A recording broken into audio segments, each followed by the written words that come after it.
Have you ever wondered how close you've come to danger without even realizing it? At Shivering Vault, we take you there, one story at a time.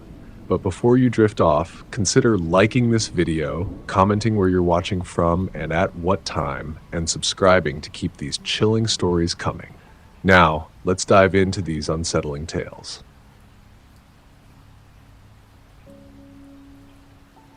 This is an old encounter of mine, something that still haunts me to this day.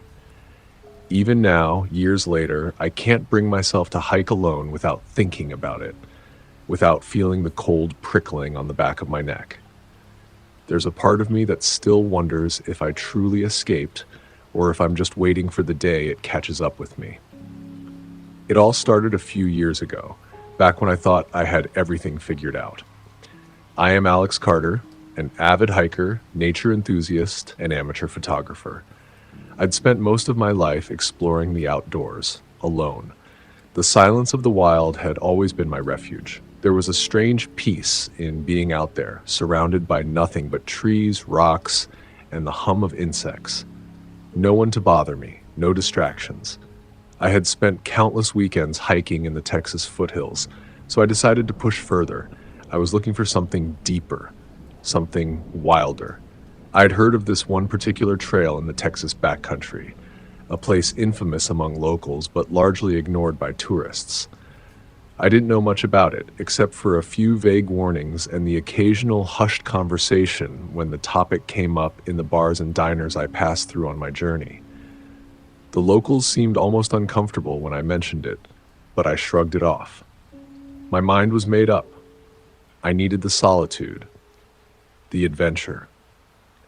I packed up my gear, loaded my camera, and set off into the wilderness, my mind full of nothing but the promise of untouched trails and quiet nights under the stars. The trail was remote, isolated, a perfect place for someone like me. I wasn't afraid of getting lost. I had been in tougher spots before. The first few miles were normal, just like any other hike I'd done. But the deeper I ventured, the more I noticed something off about the woods around me. It was subtle at first, the kind of thing you wouldn't necessarily notice unless you were paying close attention. The trees, for example, there were fewer birds around them, and the ones that remained seemed strangely quiet, like they were holding their breath. No rustling leaves, no bird songs, nothing. Just the occasional crack of a branch underfoot or the distant call of a lone coyote. But even that sounded distant, almost muted. I noticed the trail seemed different than what I had read about in my map. It was narrowing and there were signs of a path less traveled. I tried not to let it bother me too much. After all, I was deep in wilderness. Maybe the path wasn't maintained as well as I thought. But then, as I continued, I started to see things that didn't make sense. On some of the trees, there were strange markings, like deep cuts into the bark that didn't look natural at all. They were almost too deliberate, too symmetrical. Some looked like circles, others like sharp angles, strange symbols I couldn't identify. I thought maybe it was the work of other hikers or even artists, but there was something unsettling about them. They didn't look like something you'd find on a regular trail, and that gnawing feeling in my gut started to grow. I moved forward, trying to ignore the growing discomfort. I kept my eyes on the trail, telling myself it was just my imagination. But the silence, the eerie quiet, was unbearable. There were no animals, no insects buzzing, no breeze rustling through the trees. It was as if nature itself had gone mute, leaving me alone with nothing but the weight of my own thoughts. I didn't realize how much I'd been relying on the sound of wildlife to calm me until it was gone. My own breathing, my boots crunching on the dry ground, seemed too loud, too invasive. By the time the sun started to dip below the horizon, I had already made my way several miles into the wilderness. I had reached a small clearing by a shallow creek, a place where I decided to set up camp for the night. The creek bubbled softly, a comforting sound as I unrolled my tent and began to set up my camp. Still, I couldn't shake that feeling, that cold, prickling sensation on the back of my neck. the sense that I was being watched. I forced myself to settle down, lighting a small campfire and making a meal. It wasn't anything fancy, just some freeze-dried food and water. The fire crackled softly, but the surrounding forest seemed darker, more oppressive than I expected. The trees loomed closer than they should have, casting long shadows that seemed to stretch unnaturally toward my little camp. I kept telling myself it was just the isolation, just the quiet. But the more I sat there, the more I began to feel it, the weight of something unseen, something that didn't belong in these woods. That's when I saw him. It was just before twilight, the last sliver of the sun barely visible behind the trees. I had my back turned as I was arranging my gear in the tent when I noticed a figure standing just beyond the firelight. At first, I thought it was another hiker, maybe someone who had wandered off the main trail. But the man was standing so still, too still, almost as if he were frozen in place. His clothes were ragged, torn in places like they had been worn for years. His face was gaunt, pale, with deep sunken eyes that seemed to stare right through me. He was tall, impossibly thin, and there was something about his posture that sent a shiver down my spine. He didn't move as I stared at him, didn't speak, just stood there in the dark, beyond the reach of my firelight, almost blending into the night itself. I called out to him, trying to sound casual, but my voice felt too loud in the oppressive silence. "Hey, you lost or something?" There was a long pause before he finally turned his head to look at me. His eyes were dark, almost hollow, and there was a deep sadness there that unsettled me in a way I can't explain. "You shouldn't be here," he said, his voice low and urgent. His words seemed to hang in the air, cold and heavy. I stood there for a moment, trying to make sense of what he was saying. I laughed nervously, thinking he was some local eccentric, maybe a hermit who lived in the woods. "What do you mean?" I asked, a little more boldly this time. "It's just a trail. I've hiked out here before. It's safe." The man shook his head slowly, his long, bony fingers twitching at his sides. "No," he muttered, his voice barely audible over the crackling fire. "You don't understand. Dangerous things live in these woods." I was confused. "Dangerous things? What are you talking about?" But before I could press him further, he turned, his long, gangly limbs moving unnaturally as he walked into the darkness, vanishing into the trees without another word. I stood there for a while, just staring at the spot where he had been. My heart was pounding in my chest, and for the first time since I'd entered the woods, I felt like something was terribly wrong. But I chalked it up to an old man who had been living alone in the woods for far too long. Someone who was just trying to scare me off. Still, the encounter stuck with me as I tried to settle in for the night. The fire flickered and popped, the smoke curling into the still air. I tried to ignore the strange weight in the atmosphere, the feeling that someone was watching me. I thought I had managed to shake off the unease until I heard something. No, felt something, creeping through the trees. It wasn't a noise, not exactly. It was more like a presence, a cold, suffocating pressure pressing in around me. I tried to ignore it, but it was hard. So hard. Sleep didn't come easily that night. Every time I closed my eyes, I imagined the figure of the man standing just beyond the firelight, watching, waiting. The next morning came slowly. The sun struggled to break through the dense canopy above, casting muted, pale light onto the forest floor. The birds were still silent, and there was something about the air that felt thick, almost suffocating. I woke up with a gnawing sense of dread, but I pushed it aside. I had been in worse situations before. This was just another part of the journey. I started packing up my camp, methodically going through the motions. I tried to focus on my task to keep my mind off the unease that clung to me like the damp morning fog. The memory of the man lingered in the back of my mind, but I told myself it was just some eccentric hermit or maybe a local who had too much time on his hands. He probably had a story to tell, and it was all just folklore, right? I loaded up my backpack, checked my map, and set off into the woods again, determined to keep moving forward. The trail was narrow now, barely more than a worn path through the underbrush.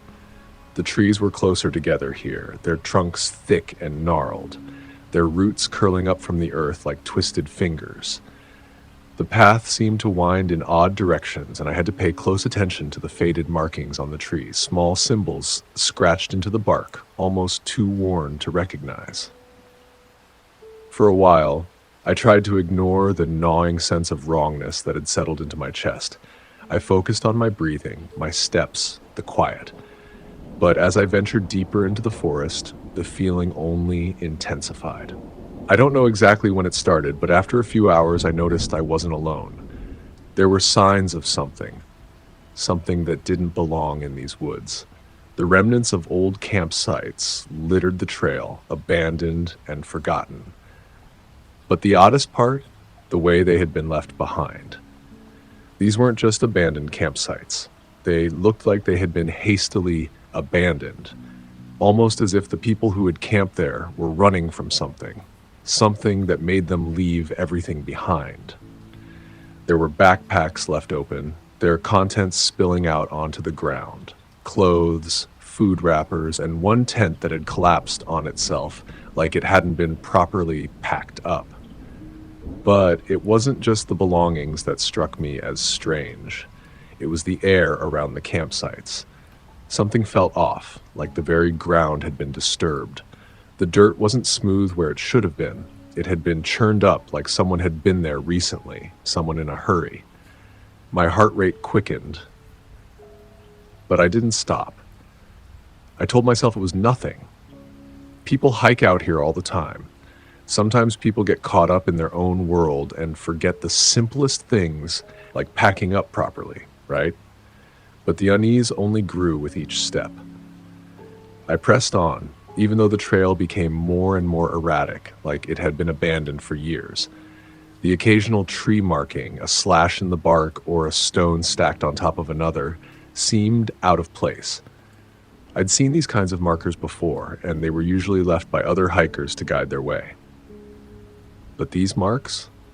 These felt different, like they were meant to be more than just directional, more like they were warnings. But warnings for what? By the time I stopped for a break, the sun was high in the sky, but the light still felt strange, filtered through the dense trees. I found a small clearing with a thick carpet of pine needles underfoot, perfect for a rest.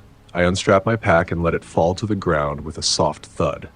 I was exhausted, not physically, but mentally. The silence was starting to weigh on me, the kind of silence that wasn't normal. It wasn't peaceful. It felt like a heavy blanket, smothering everything.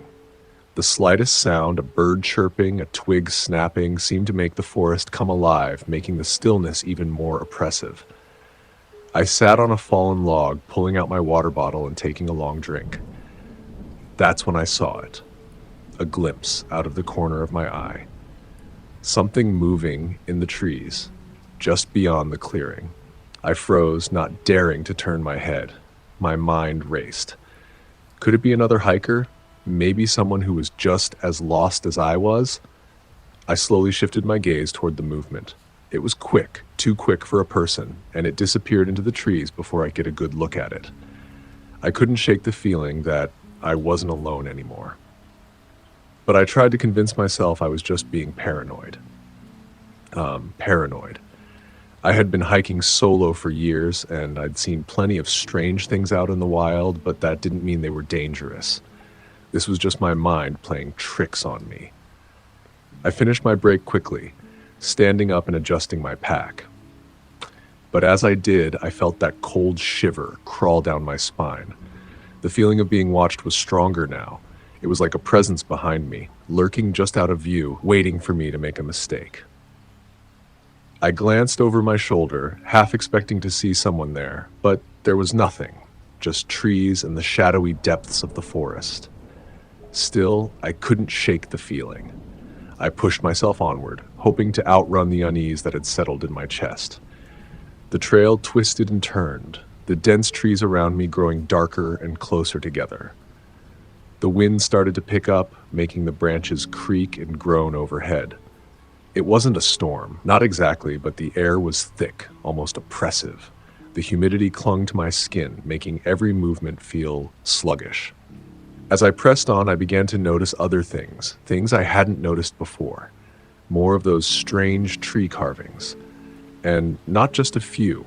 They were everywhere, scattered across the trunks of trees like some kind of hidden language, a script that I couldn't decipher. Some of them were faded, worn down by time, but others were fresh, sharp, and deep. My gut tightened. I paused at one of them, running my fingers over the rough cuts. It was a symbol I hadn't seen before. Two intersecting circles, each one surrounded by jagged lines. A symbol, or maybe a warning. I stepped back, uneasy, but curiosity got the better of me. I had to know more. I continued along the trail, even though every step felt heavier than the last. I couldn't shake the feeling that I was heading straight into something I didn't understand, something that didn't belong in the natural world. Then I found it. A clearing, but not just any clearing. This one was different. It felt ceremonial. In the center stood a massive effigy. It was made of wood and bone, towering over me at least 8 feet tall. The figure was shaped like a human, but it was wrong, twisted, like someone had deliberately warped the form to make it grotesque. Its body was wrapped in animal hides that had long since started to rot and decay. Bones were tied around it, old and brittle, giving it an almost skeletal appearance. The effigy's hollow eyes stared at me, unblinking, and I couldn't look away. I felt a shiver run down my spine as I stood frozen in place. I wanted to turn around, leave, get out of there, but I couldn't. I felt rooted to the spot, like the very ground beneath me was holding me in place. I looked around, and that's when I saw the stone altars. They were scattered around the effigy, arranged in a rough circle. Some of them had crude carvings etched into them, symbols like the ones I had seen on the trees, but far older. They were covered in dark stains. I didn't need to get close to know what they were. My stomach turned, and I felt the urge to run, to get as far away from this place as possible. But the forest felt like a trap. The trees were too dense now. The trail was gone, replaced by thick brush and tangled undergrowth. And then, as if from nowhere, I heard it. Whispers. They drifted through the trees, faint at first, like the wind was carrying voices on the breeze. But as they grew louder, I realized they weren't just voices. They were chants, rhythmic and low, a strange sound that vibrated through the air. The whispers grew louder, more urgent, the words indistinguishable but somehow pulling at the edges of my consciousness. The hairs on the back of my neck stood up, a cold sweat beating at my brow. My heart pounded like a drum in my chest, each beat sending a surge of adrenaline through my body. Panic was beginning to rise, but I fought to keep it at bay. I was trained for this. I had been in dangerous situations before, and I knew better than to panic. But this was different. I stood frozen in place, unable to move. My body wanted to run, but my legs felt like lead stuck to the earth beneath me. The chanting seemed to surround me, coming from every direction, and as I looked around, I thought I saw figures moving in the trees. Shadows flitting between the trunks, just out of the corner of my eye. But when I turned my head to look directly at them, there was nothing. My breaths came shallow, ragged, and I tried to steady myself, pushing down the fear that threatened to swallow me whole. I was not going to let this place break me. I wasn't going to be like the others, the ones who had disappeared, leaving only their abandoned campsites and a trail of unanswered questions. I wasn't going to become another story told around a campfire. I slowly, carefully began to back away from the effigy and the altars. My eyes never left the darkened woods, the shadows moving with unnatural ease.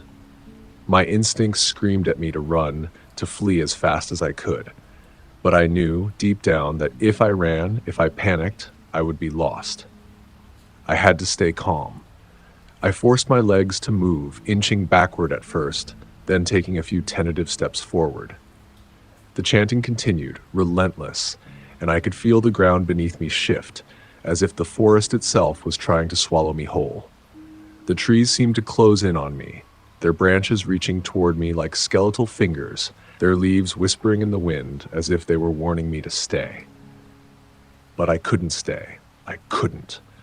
I stumbled backward, desperate to find the trail, any sign of the path I had come from. But the more I searched, the more disoriented I became. The trees looked the same, their trunks gnarled and twisted, blocking out the light.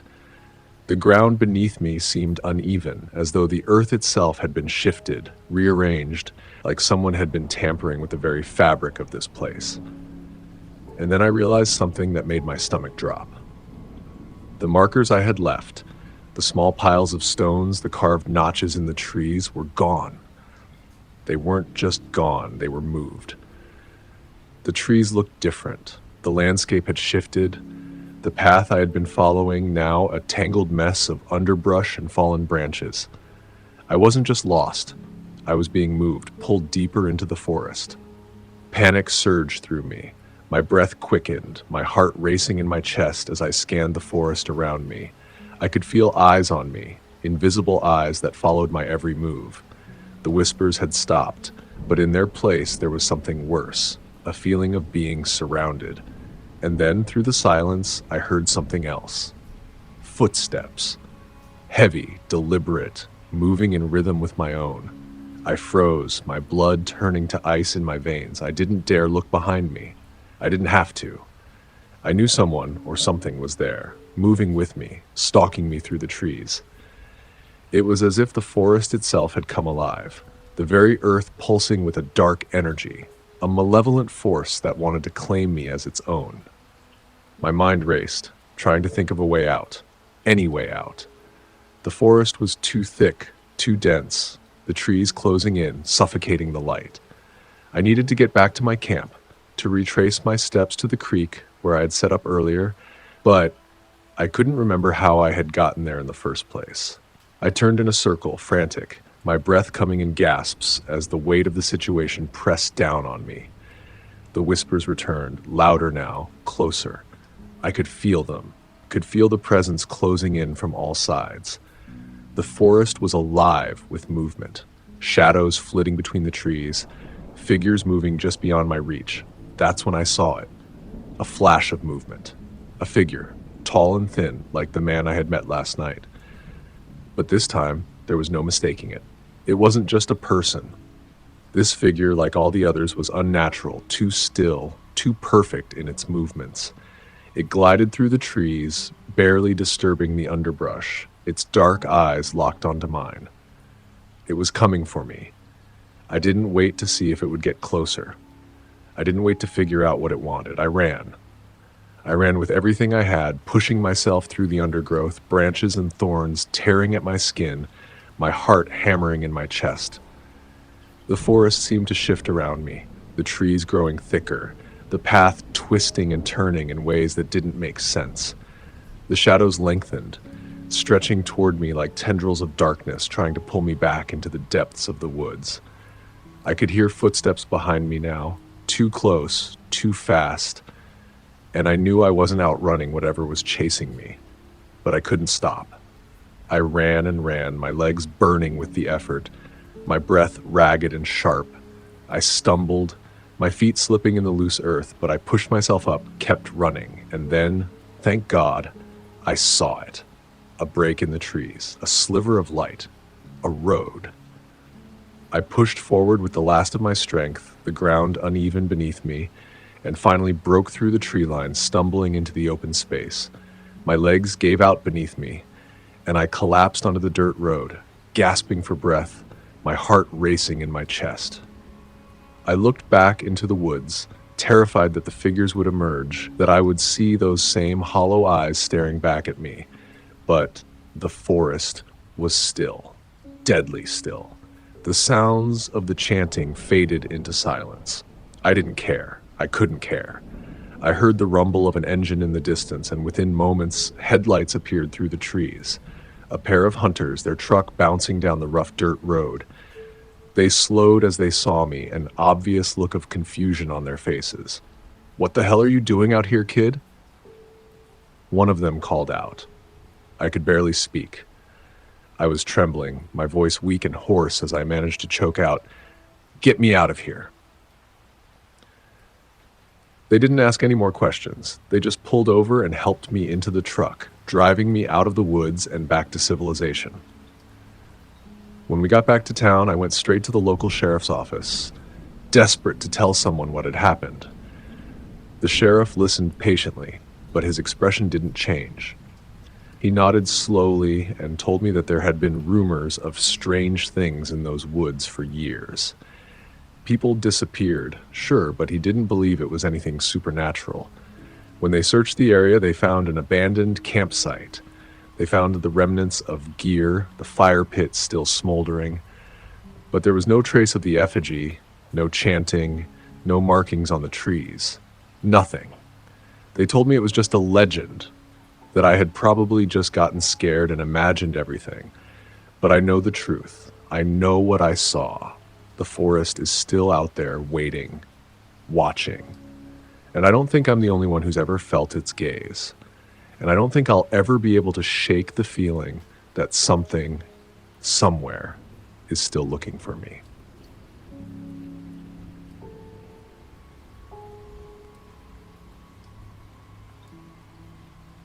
I've been hiking for years, so I wasn't exactly new to the idea of being out on the trail by myself.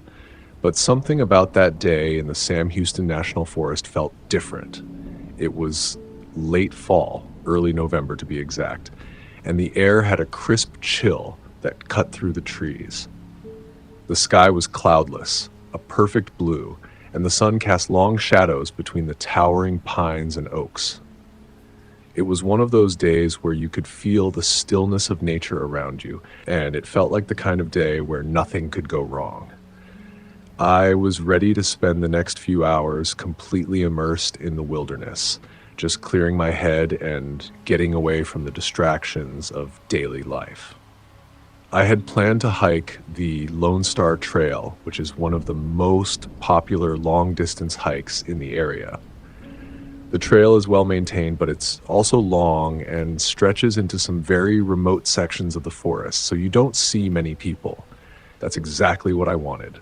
Solitude. I wasn't in a rush, and I had a lot of time to spare.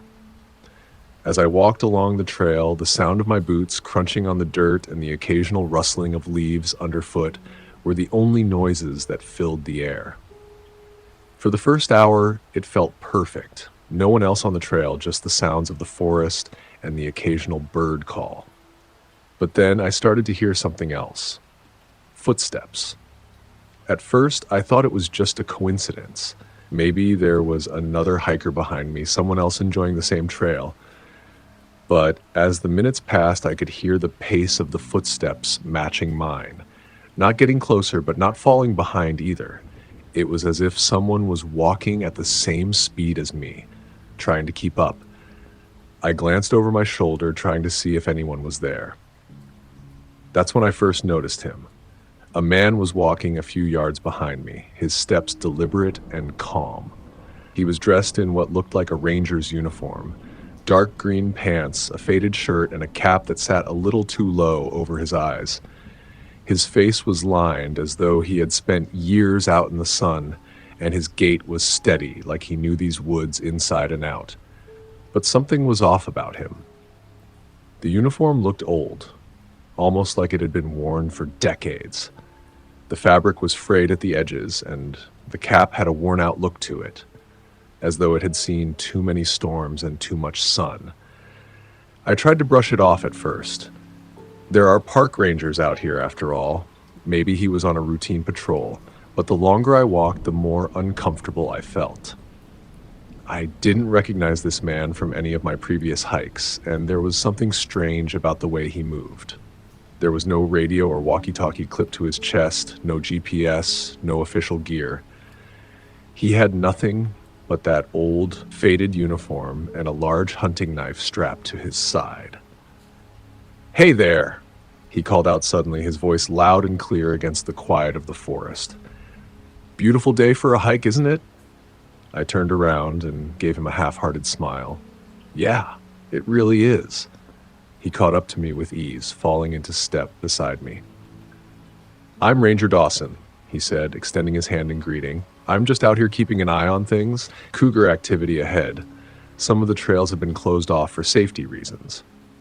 Cougar activity? I asked, frowning slightly. I didn't hear anything about that. Oh, it's been on the news, he said, his voice smooth and reassuring. But not everyone keeps up with it. It's a good thing I caught up with you, though. It's safer if we stick together. I wasn't sure what to make of that. I've hiked these trails dozens of times, and I've never heard of any cougar incidents in this area. Still, I didn't want to argue with the guy. I figured maybe he was just being cautious, which, in hindsight, is probably what I should have told myself from the start. We walked side by side for a while, with Dawson doing most of the talking. He had this easy way about him, as if he was used to being out here in the forest, surrounded by the solitude. He told me stories about his years patrolling the woods, tales about the changing seasons, the wildlife, and the occasional dangerous encounters with bears or wild hogs.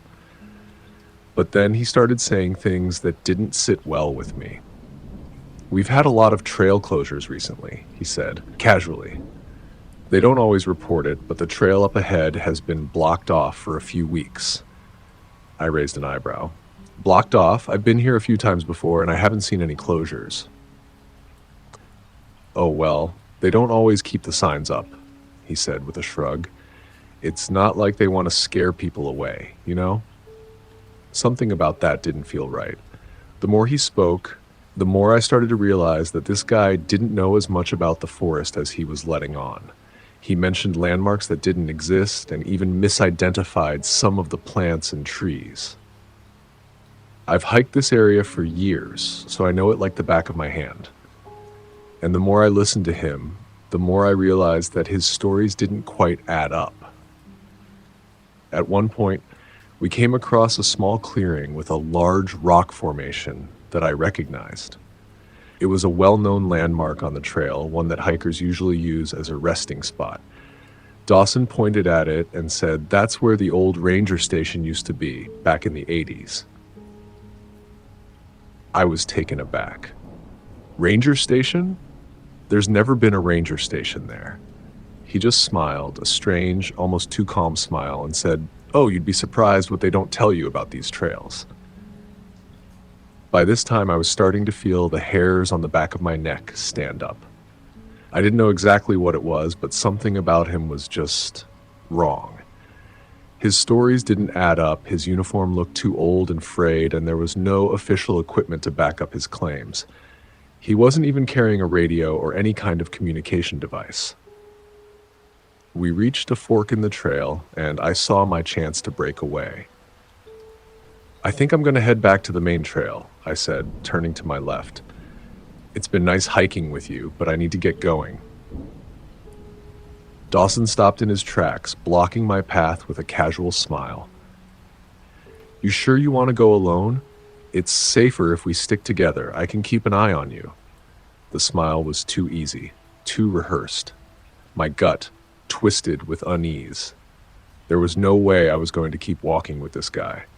Something was off, and I couldn't shake the feeling that he wasn't who he claimed to be. "I just need some water from the creek," I lied quickly. "I'll catch up with you in a minute." He hesitated, then nodded. "All right, take your time. I'll wait here." I turned and walked off the trail toward a small creek I knew was a few hundred yards away. My heart was racing, but I forced myself to stay calm. As soon as I was far enough out of his sight, I quickened my pace, heading for the water's edge. I didn't think. I just ran. I didn't look back. I bolted through the trees, my legs pumping hard as adrenaline surged through my body. I had to get away from him. There was no telling what this man was capable of. Every instinct in me screamed to flee. I could hear him behind me, crashing through the forest, moving with a speed that shouldn't have been possible for someone so old. I didn't know how far he was, but I could tell he was gaining on me. It felt like I ran for hours, my lungs burning, my legs starting to give out.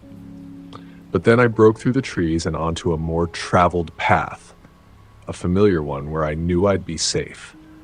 I almost collided with a group of hikers coming the other way. They looked confused as I stumbled into their group, gasping for breath. "There's a guy back there," I said, voice shaking. "A man in a ranger uniform. You need to leave the trail. He's not who he says he is." The hikers didn't question me. They immediately turned and headed back the way they came. I glanced over my shoulder, expecting to see Dawson following close behind, but he wasn't there. He was gone. I didn't stop to rest. I kept walking, heading for the trailhead as fast as I could. When I finally made it back to my car, I thought I was safe. I thought it was over. But when I reported the encounter to the authorities, I learned something chilling. A ranger pulled me aside, his face grim. "We've been getting reports for the past month about a man in a faded ranger uniform," he told me.